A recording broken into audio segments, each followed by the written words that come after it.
Jeffrey Epstein, whose death was very convenient for lots of people.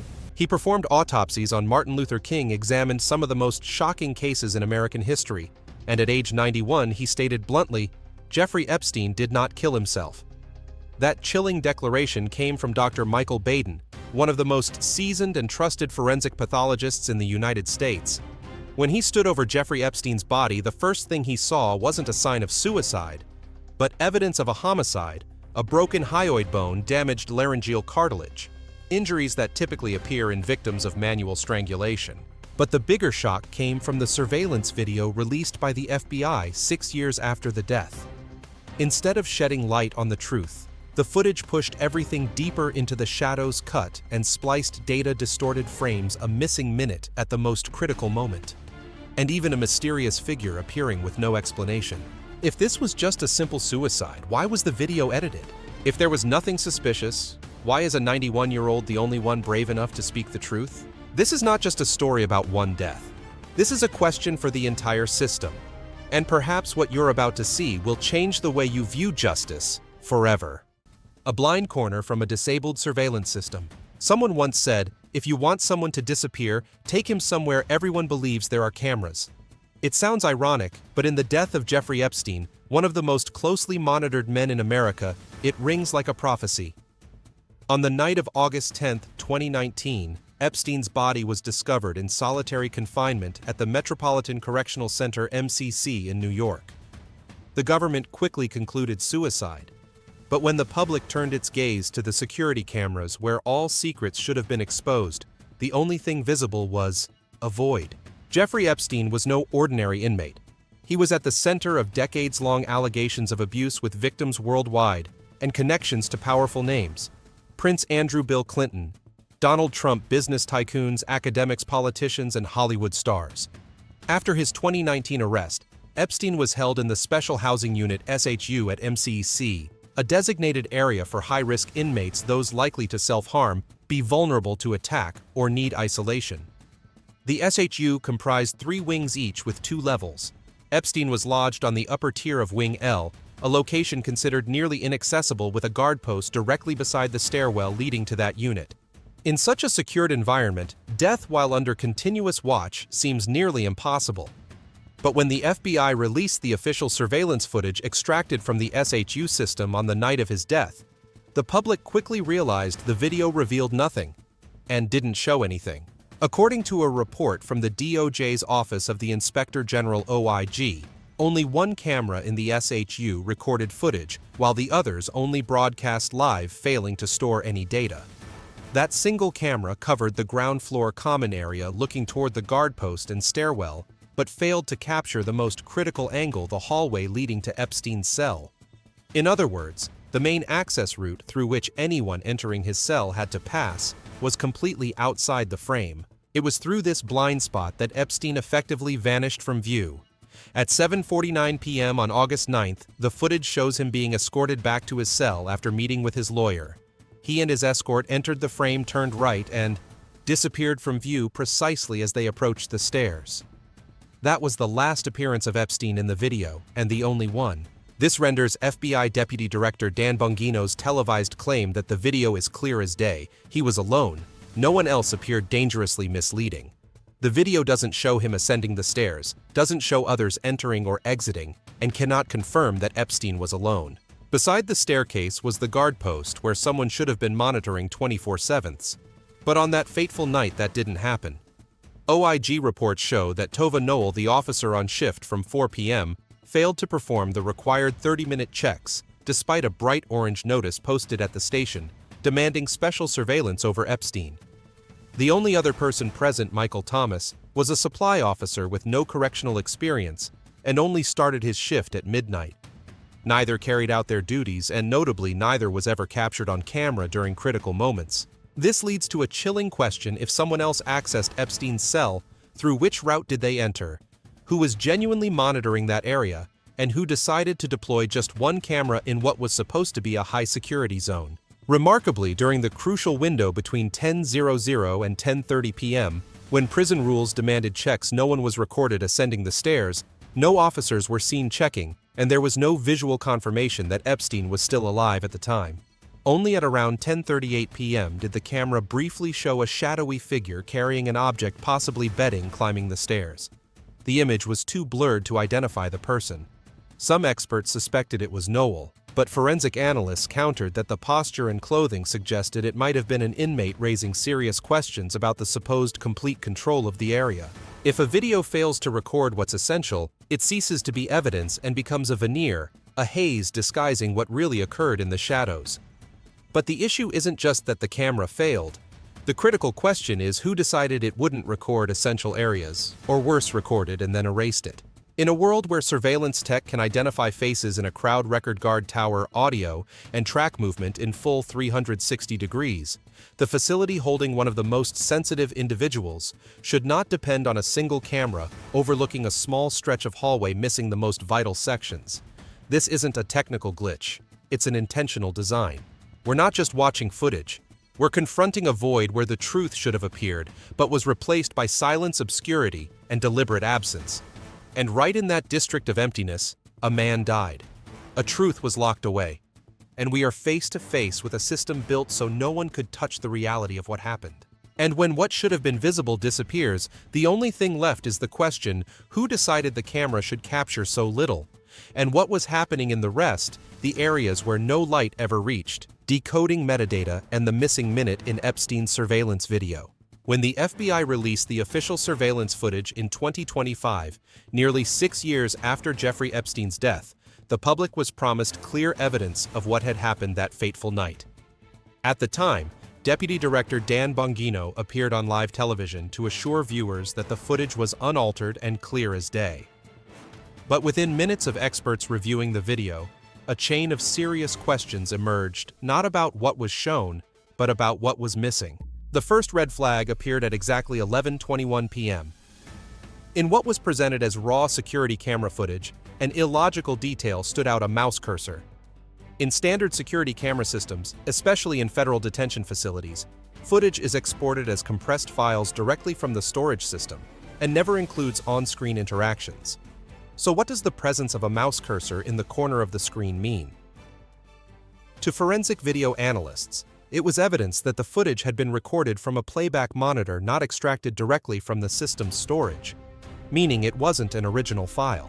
Suspicion deepened when technical experts accessed the metadata, the hidden data that logs how a video is edited, processed, and exported.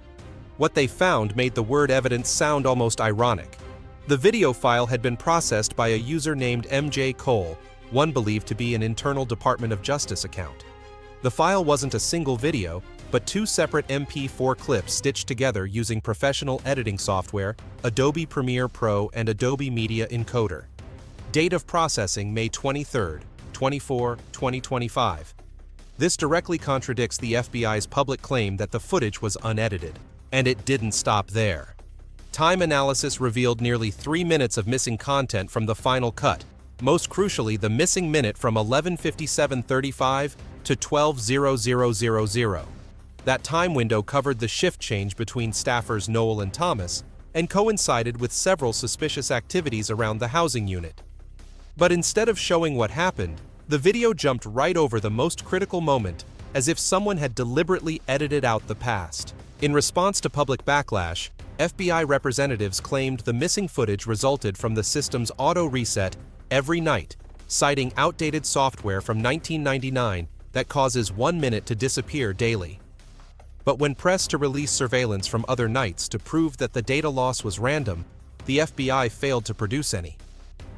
Even more strangely, the report from the Office of the Inspector General (OIG), which had reviewed the entire system after Epstein's death, did not mention the missing minute at all. A system under full investigation, an event that shocked the nation. Yet the most critical part was quietly left out. After the footage jumped from 11:57:35 to 12:00, experts discovered another anomaly. The aspect ratio had changed slightly. A minor shift, yes, but to professionals, it was a telltale sign that the footage had been exported a second time, something that typically occurs when a previously edited file is re-rendered. Further image analysis revealed slight pixelation along the frame edges, a common artifact when a video is exported from editing software, not extracted directly from a security system. These subtle changes were nonetheless solid evidence of post-production editing. Renowned image scientist Hani Farid, who has assisted in analyzing footage in major U.S. cases, told the Daily Beast, "With this level of editing, jump cuts, and frame alterations, this footage does not meet the standard for admissible evidence in a serious court of law. A cold but necessary statement, because if the only video used to verify Epstein's final hours cannot meet legal standards, how can the public trust the conclusion of suicide based on that footage? A spliced video, a missing minute, a jump cut, a vague excuse about old 1999 cameras, and a trail of silent, unanswered reports. The question is no longer, how did Epstein die, but why can't the most powerful legal system in the world keep a single video intact? And if it was just a technical glitch, why did it happen precisely when transparency mattered most? Movements after midnight, when everything was supposed to be still, after midnight when the entire MCC Manhattan prison was supposed to be silent, was exactly when suspicious movements began to surface. In the seemingly still frame of the surveillance camera, everything appeared quiet, but at 4:00 a.m., a surprising detail caused investigators and experts to freeze the footage and review it frame by frame, millisecond by millisecond. At that moment, Tova Noel was clearly visible in the frame at the guard station, showing no sign of leaving her post. But just seconds later, an unknown woman appeared entering through the main door, heading toward the housing unit where Epstein was held. The problem is, who opened the door for her? According to the official report from the Department of Justice, only 2 people had keys to access that area, Tova Noel and Michael Thomas. But at that exact moment, both were still at their posts. No one used a key, no one signaled. So how did she get in? This detail, which might seem like a minor oversight, became a major missing piece in a puzzle full of unanswered questions. But even more shocking was this: the hundreds-page report from the Department of Justice's Office of the Inspector General (OIG) on Epstein's death made no mention of the woman's appearance. Not a single line, no annotation, no explanation. An eerie silence, as if the footage never existed or the event never happened. And yet it's there plain to see for anyone patient enough to pause and look closely. Less than 2 hours later, at 6:22 a.m., either Noel or Thomas appears on camera carrying a breakfast tray meant to be distributed to inmates. But according to the forensic report, Epstein may have already been dead for several hours. This raises a chilling question. Why would staff deliver breakfast to a cell that may have already held a cold, lifeless body? Did they truly not know? Or were they trying to maintain the illusion that everything was normal until it was time to report the death? Then, at 6:30 a.m., Thomas claimed he opened the cell and found Jeffrey Epstein seated body close to the floor, hanging by a bedsheet tied to the top bunk. A horrifying sight. Thomas panicked and called for Noel, who immediately left the guard post to summon help. But the camera does not capture the body being removed. No stretcher, no medical personnel, no image showing Epstein's body being processed in accordance with forensic protocol. The entire incident, from the unknown woman's appearance to the discovery of the corpse, falls into a space between darkness and legal silence. Afterward, neither Noel nor Thomas faced criminal charges for Epstein's death. They were only accused of falsifying shift logs and failing to conduct the required checks, and were granted immunity after a plea deal. The mysterious death of the most dangerous man in America was quietly closed like the minute of video that vanished, like the reports that skipped over vital details, and like the woman who came and went. No name, no title, no explanation. 2 forensic reports, 2 opposing conclusions. If the surveillance footage has raised many unanswered questions in the public's mind, the forensic reports have only intensified the controversy, as 2 professional perspectives have resulted in 2 different conclusions. One side is the official report from the New York office of the chief medical examiner, which concluded that Jeffrey Epstein died of asphyxiation by hanging with a bedsheet, and that this was a suicide case. This report stated that the clinical signs were consistent with that conclusion. On the opposite side, Dr. Michael Baden, an independent forensic expert with many years of experience who has participated in the investigation of high-profile cases, presented a different view. Invited by Epstein's family to observe the autopsy process, he stated that he had recorded certain injuries such as fractures of the hyoid bone and the laryngeal cartilage, features that according to him are rare in suicidal hanging cases, but are commonly found in cases involving strong mechanical force applied to the neck. Based on his long-standing practical experience, Dr. Baden believed that these injuries were not entirely consistent with a typical suicide case. He called them signs that need further examination, while stressing that the investigation should expand in many directions rather than reaching a premature conclusion.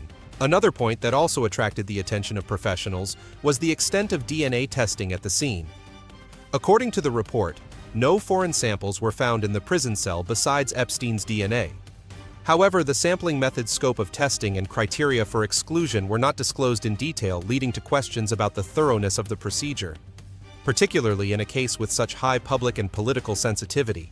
From the two conclusions: 1. Closing the case quickly with a clear verdict. The other opening the possibility for further investigation. There exists a considerable gap in the approach to uncovering the truth.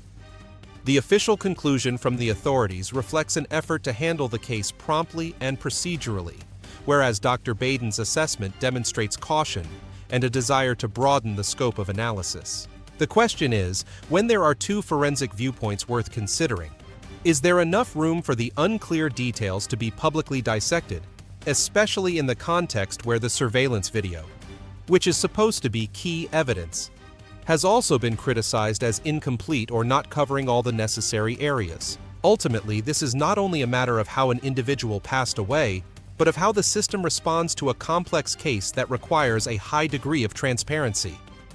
The lack of complete answers so far remains a reason why public attention toward this case has not faded. Not because of extreme assumptions, but because reasonable details are still being left unresolved.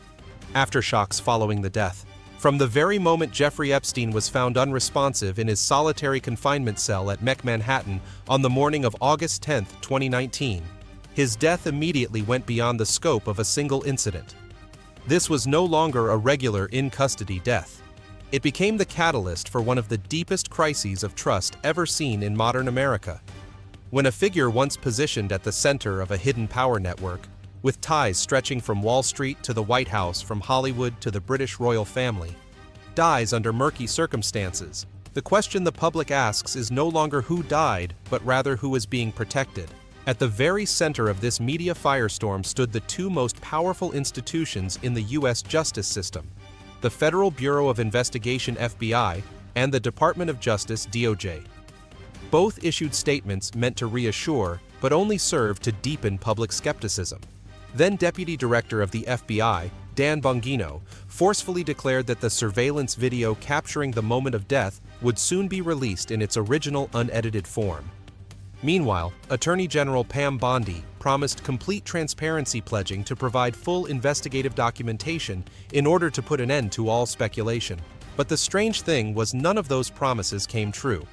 What the public received was merely a video clip with altered metadata, inconsistent duration, blurred image quality, and, notably, a 1-minute gap right at the critical moment.